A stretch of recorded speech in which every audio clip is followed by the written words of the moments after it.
वफा नजर आती नहीं कहीं जमाने में, वफा का जिक्र किताबों में देख लेते हैं।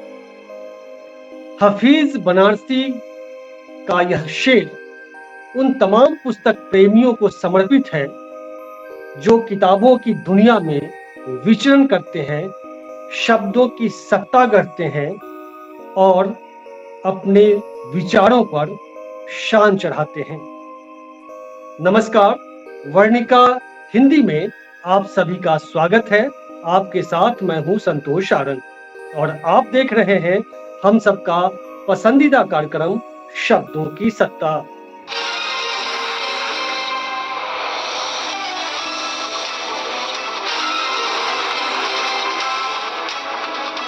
साथियों, राजनीति पर बहुत बातें हो गई।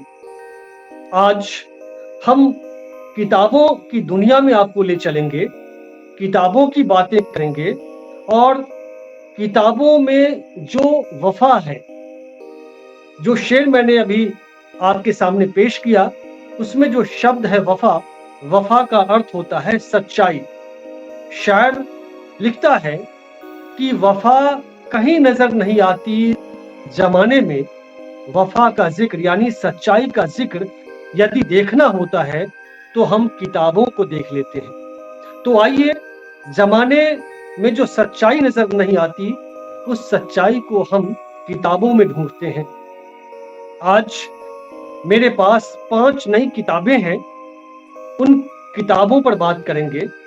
और ये किताबें हैं जाति का विनाश, जाति का विनाश डॉक्टर भीमराव अंबेडकर का लिखा व्याख्यान है, यह पुस्तक नहीं है। दूसरी किताब है एम.एन. रॉय की लिखी हुई विज्ञान और दर्शन, विज्ञान और दर्शन एम.एन. रॉय की लिखी हुई पुस्तक है, इसके बारे में मैं जिक्र करूंगा। सुनील खिलनानी की किताब है भारतनामा, जिसका अनुवाद अभय कुमार दुबे ने किया है, ये भारतनामा है। चौथी किताब मेरे पास है दीपक कुमार की, अनुवादक है गणपत तेली, त्रिशंकु राष्ट्र स्मृति स्व और समाज। और 5वीं किताब है, ये दीपक कुमार की किताब है, और 5वीं किताब है राम मनोहर लोहिया सेतु विचार ज्ञान श्रृंखला, चयन और संपादन अरविंद मोहन की है। तो ये 5 किताबें हैं, ये 5 नई किताबें हैं। आपको जानकर आश्चर्य होगा, मैं एक ऐसे व्यक्ति की आज चर्चा करूंगा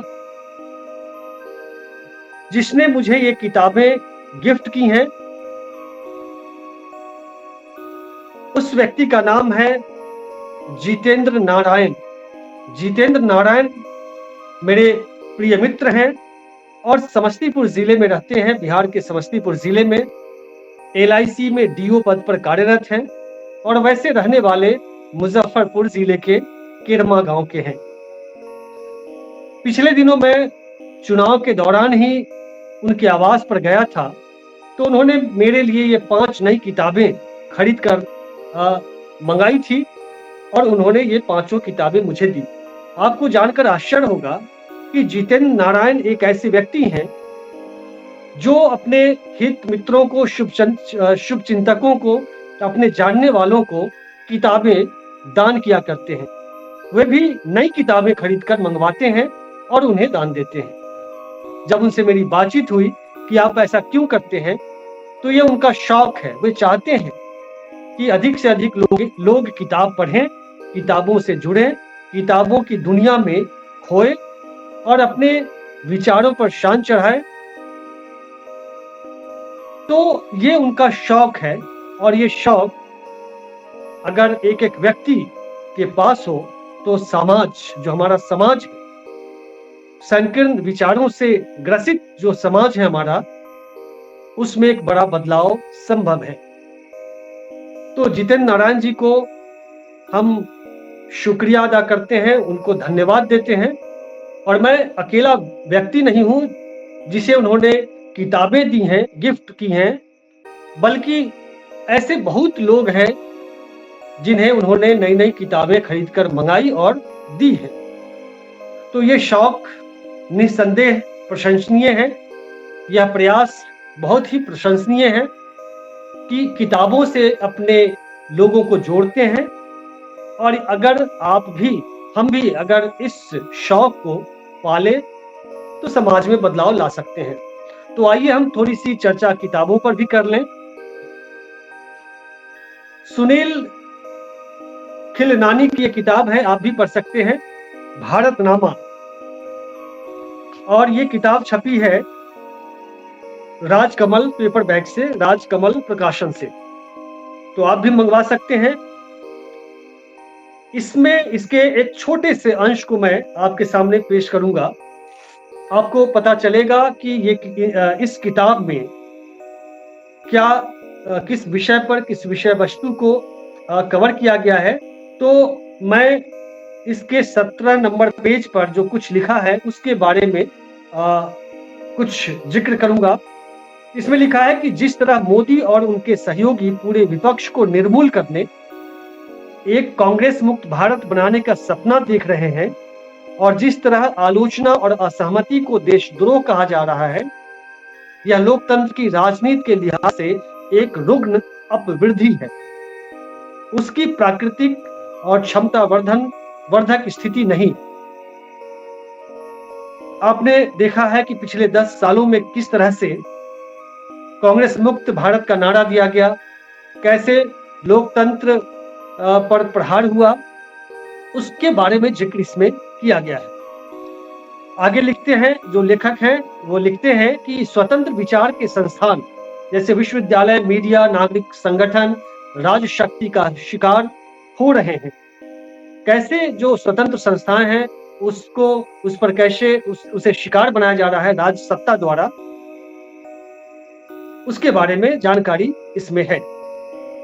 कभी कभी धूर्तता पूर्वक तो कभी कभी सधे और क्रूर ढंग से मोदी और हिंदू दक्षिणपंथी ही इन स्थानों पर हमले नहीं कर रहा है, बल्कि संघ के तमाम राज्यों में हर राजनीतिक दल के क्षेत्रीय नेता कभी न कभी सत्तावादी अवतार में आकर अपनी नियंत्रण शक्ति को केंद्रीकृत करने का प्रयास करते रहे हैं।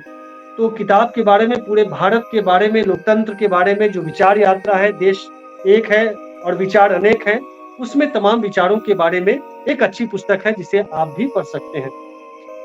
दूसरी पुस्तक है दीपक कुमार, अनुवादक गणपत तेली, जो मैंने पहले बताया, त्रिशंकु राष्ट्र, स्मृति, स्व और समाज, इसे भी आप पढ़ सकते हैं।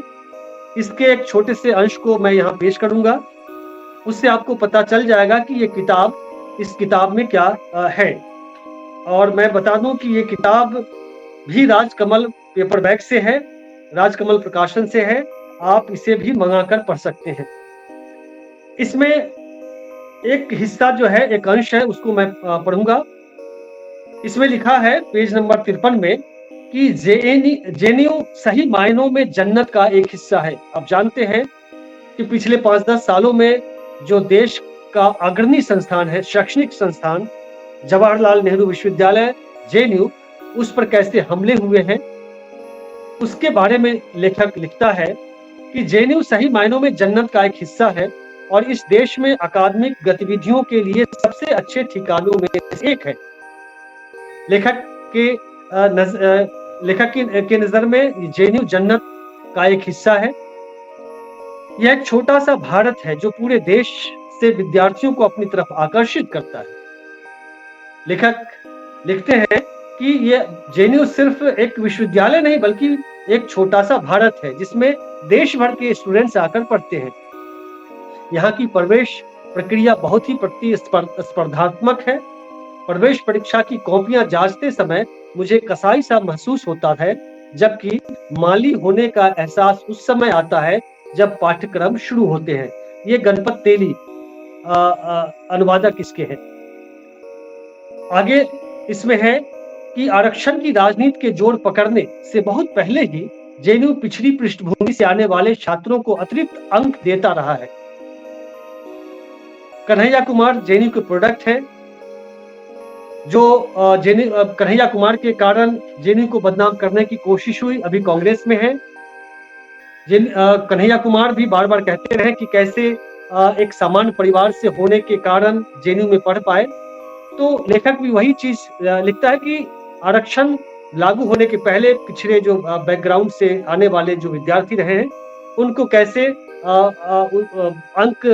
अतिरिक्त अंक दिया जाता रहा है, या जो फीस है वो कम रहे हैं, जिसकी वजह से वे जेएनयू जैसे बड़े संस्थान में पढ़ पाए। उनमें से ज्यादातर 1 या 2 सेमेस्टर में सुधार कर लेते हैं और आगे के जीवन में अच्छा काम करते हैं। अकादमिक गतिविधियों के अलावा सामाजिक राजनीतिक जागरूकता और प्रतिबद्धता इस परिसर में बहुत है और यही इसे अनूठा बनाती है। मेरे लिए यहाँ का माहौल NISTADS से एक तरोताजा करने वाला बदलाव था। वर्ष 2000 में मुझे दिल्ली विश्वविद्यालय में नौकरी का एक मौका मिला, लेकिन मैंने उसे अस्वीकृत कर दिया। इसका प्रत्यक्ष फायदा एक वरिष्ठ इतिहासकार को मिला जो काफी बुरे दौर से गुजर रहे थे। दूसरे विश्वविद्यालयों की तुलना में जेएनयू छोटा परिवार सुखी परिवार का एक जीता जागता उदाहरण है। तो इस किताब का एक छोटा सा अंश मैंने आपके सामने पेश किया है। त्रिशंकु राष्ट्र, स्मृति, स्व और समाज, दीपक कुमार। तो आप दीपक कुमार यही हैं, तो आप पढ़ सकते हैं, इस किताब को मंगवा सकते हैं। दूसरी किताब है विज्ञान और दर्शन, कम पृष्ठ की किताब है, MN राय की किताब है। इसमें विज्ञान के संदर्भ में, दर्शन के संदर्भ में कम शब्दों में या कम पृष्ठ में बहुत सारी बातें हैं। विज्ञान और दर्शन, नई भौतिकी, दिक् और काल, सार तत्व और कारणता, तो ये थोड़ा सा गूढ़ विषय है। तो जो चिंतन दर्शन में जिनको रुचि है वे इस किताब को मंगवाकर पढ़ सकते हैं। वाग्देवी प्रकाशन, बीकानेर से ये प्रकाशित हुई है किताब। चौथी किताब है राम मनोहर लोहिया, सेतु विचार, चयन और संपादन अरविंद मोहन की है और ये किताब सेतु प्रकाशन से छपी है, मोटी पुस्तक है और ये लगभग 574 पृष्ठ की है, 549 रुपए की किताब है। इसके एक छोटे से हिस्से को मैं पढ़ता हूँ।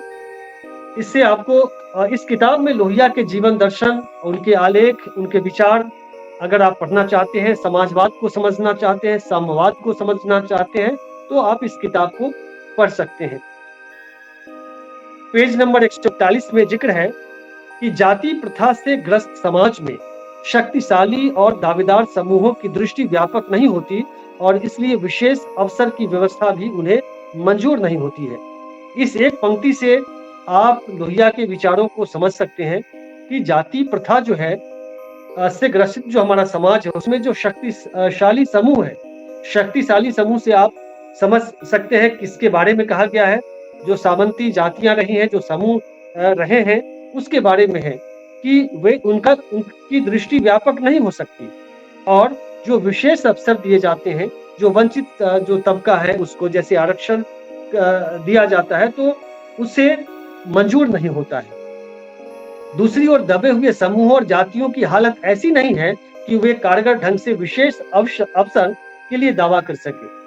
वही लेखक ये लिखता है कि जो वंचित समुदाय है, जो SC ST OBC अगर कहें जो संवैधानिक जो टर्म है उसमें, तो जो दबी हुई जो जातियां हैं, समूह हैं, जातियां, उनकी ऐसी स्थिति नहीं, हालत नहीं है आर्थिक, सामाजिक और शैक्षणिक कि वे उसके जो विशेष अवसर है उसका दावा भी कर सके। अभी भी रिजर्वेशन मिलने के बाद बहुत सारी ऐसी जातियां हैं, ST में बहुत सारी सीटें खाली रह जाती हैं वैकेंसी आने के बाद भी, तो उनको ऊंची शिक्षा अभी तक वहां तक पहुंच नहीं पाई है। जो पहुंच नहीं पाए हैं उन जातियों के लोग, छात्र, तो उन्हें अवसर नहीं मिल पाता है। जाति और गरीबी और सिकुड़े दिमाग के इस दुष्चक्र को तोड़ने के लिए एक बड़ी मानसिक क्रांति, माफ कीजिएगा, जाति और गरीबी और सिकुड़े दिमाग के इस दुष्चक्र को तोड़ने के लिए एक बड़ी मानसिक क्रांति तभी संभव होगी जब मनुष्यों को यह समझाया जा सके कि गैर बराबरी का बढ़ना और गरीबी ये दोनों उसी तरह साथ साथ चलते हैं जैसे बढ़ती हुई समता और संपन्नता। हिंदुस्तान में इस क्रांति की जरूरत अन्य किसी देश से अधिक है, लेकिन किसी न किसी हद तक इसकी जरूरत सभी देशों को है। सबसे अधिक इसलिए कि जातीय जो व्यवस्था है, जो वर्ण व्यवस्था है, वो भारत में बहुत गहरी है और इसलिए मानसिक क्रांति की जरूरत सबसे ज्यादा भारत में ही है। तो ये राम मनोहर लोहिया के विचार हैं, वो लिखते हैं।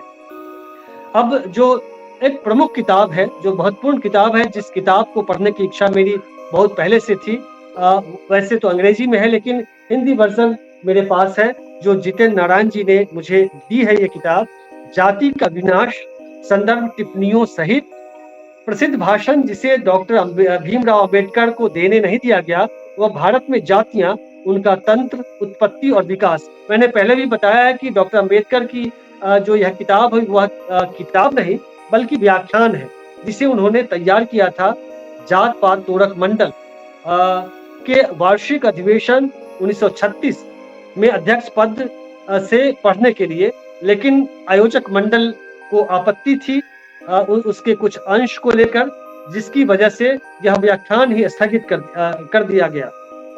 इसमें जो कुछ पुस्तक के बारे में है उसका एक 2-4 लाइन मैं यहाँ रखना चाहता हूँ। इसमें मूल रूप से यह पुस्तक नहीं, एक व्याख्यान है जिसे जात पात तोड़क मंडल लाहौर के वार्षिक अधिवेशन 1936 के अध्यक्ष पद से पढ़ने के लिए डॉक्टर अंबेडकर ने तैयार किया था। लेकिन कार्यक्रमों के आयोजकों ने जब व्याख्यान का प्रारूप देखा तब वे इसकी विषय वस्तु और प्रतिपादन से तो बहुत प्रभावित हुए, लेकिन इसके कुछ अंशों पर उन्हें गंभीर आपत्ति थी, खासकर व्याख्यान में की गई इस घोषणा पर कि एक हिंदू के रूप में यह डॉक्टर अंबेडकर का आखिरी भाषण है, क्योंकि तब तक वे धर्म परिवर्तन करने का निर्णय कर चुके थे। आयोजकों ने व्याख्यान के कुछ अंशों को हटा देने का अनुरोध किया, लेकिन डॉक्टर साहब को यह स्वीकार नहीं हुआ। इसका परिणाम यह हुआ कि वह अधिवेशन ही स्थगित कर दिया गया जिसमें यह व्याख्यान पढ़ा जाना था। तब डॉक्टर अंबेडकर ने इन सभी तथ्यों के साथ इसे पुस्तिका के रूप में छपवाया। पहले संस्करण की कीमत 8 आने थी। यह पुस्तक फॉरवर्ड प्रेस से छपी है, अनुवाद राज किशोर ने इसका किया है और संदर्भ टिप्पणियां डॉक्टर सिद्धार्थ की है। इसके एक छोटे से अंश को, ये बहुत चर्चित पुस्तक है, जो अंबेडकर वादी हैं, जो बहुजन जो चिंतक है, इस किताब को जरूर पढ़ते हैं। और ये किताब सभी को पढ़नी जरूरी है, इसलिए कि अगर अंबेडकर को समझना चाहते हैं या जो बहुजन आंदोलन है उसको समझना चाहते हैं, तो अंबेडकर की यह जो लिखा हुआ व्याख्यान है, जो पुस्तकाकार है, इसे पढ़ना बहुत जरूरी है। तो आइए एक इसके छोटे से अंश को मैं यहाँ आपके सामने रखता हूँ। तो पेज नंबर 63 है, 63, 6 नंबर सबहेड है, जाति हिंदुओं को वास्तविक समाज या राष्ट्र बनाने से रोकती है। जाति जो है, जाति व्यवस्था हिंदुओं को वास्तविक समाज या राष्ट्र बनाने से रोकती है। आगे लिखते हैं अंबेडकर, जाति की परिणति आर्थिक दक्षता में नहीं होती। जाति नस्ल में सुधार नहीं ला सकती, न सुधार ला पाई है। जाति ने सिर्फ एक काम किया है, इसने हिंदुओं को पूर्णतः असंगठित और नैतिक शक्ति से शून्य बना दिया है। निश्चित रूप से जो जाति व्यवस्था है उसने कैसे पूरे नस्ल को एक तरह से बर्बाद ही किया है। सुधार लाने की बात तो छोड़ ही दीजिए, और कैसे हिंदू में जब वोट लेने की बात आती है तो राजनीतिक संगठन या जो कार्यकर्ता हैं हिंदू हिंदू का नारा लगाते हैं, हिंदुओं जागो, हिंदुओं एक हो जाओ, लेकिन उसके बाद जातियों में बंट जाते हैं लोग, संगठन भी, और फिर कोई ब्राह्मण कोई दलित हो जाता है। तो ये सच्चाई है हमारे समाज की, भारतीय समाज की। आगे वे लिखते हैं कि जिस पहली और सर्वोपरि बात को अवश्य पहचाना जाना चाहिए वह यह है कि हिंदू समाज एक मिथक है, स्वयं हिंदू नाम ही विदेशी है। मुसलमानों ने यहाँ के हिंदुओं को यह नाम दिया था ताकि उनकी अपनी अलग पहचान बन सके। मुस्लिम आक्रमण के पहले किसी भी संस्कृत ग्रंथ में यह नाम नहीं मिलता है, हिंदू शब्द। उन्हें एक सामान्य नाम की जरूरत ही महसूस नहीं हुई, क्योंकि उन्हें एक समुदाय का गठन होने की प्रतीति ही नहीं थी।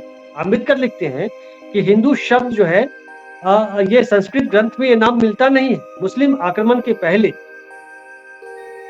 आगे वे लिखते हैं, अपने आप में हिंदू समाज का अस्तित्व नहीं है, यह जातियों का एक समुच्चय मात्र है।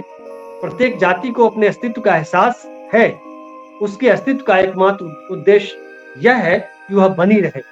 जातियों के संघ का गठन भी नहीं हुआ है। जब तक हिंदू मुस्लिम दंगा न हो, एक जाति में एहसास तक पैदा नहीं होता कि दूसरी जातियों से संबद्ध है। दंगे को छोड़कर अन्य सभी अवसरों पर प्रत्येक जाति अपने को दूसरी जातियों से अलग दिखने और अलग रहने का प्रयास करती है।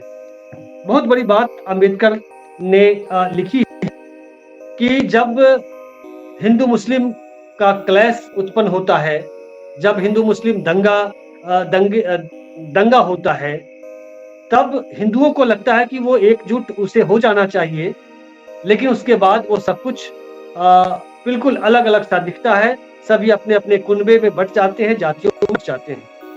तो ये 5 किताबें थी, जितेंद्र नारायण जी ने मुझे दी है पढ़ने के लिए, तो उन्हें शुक्रिया।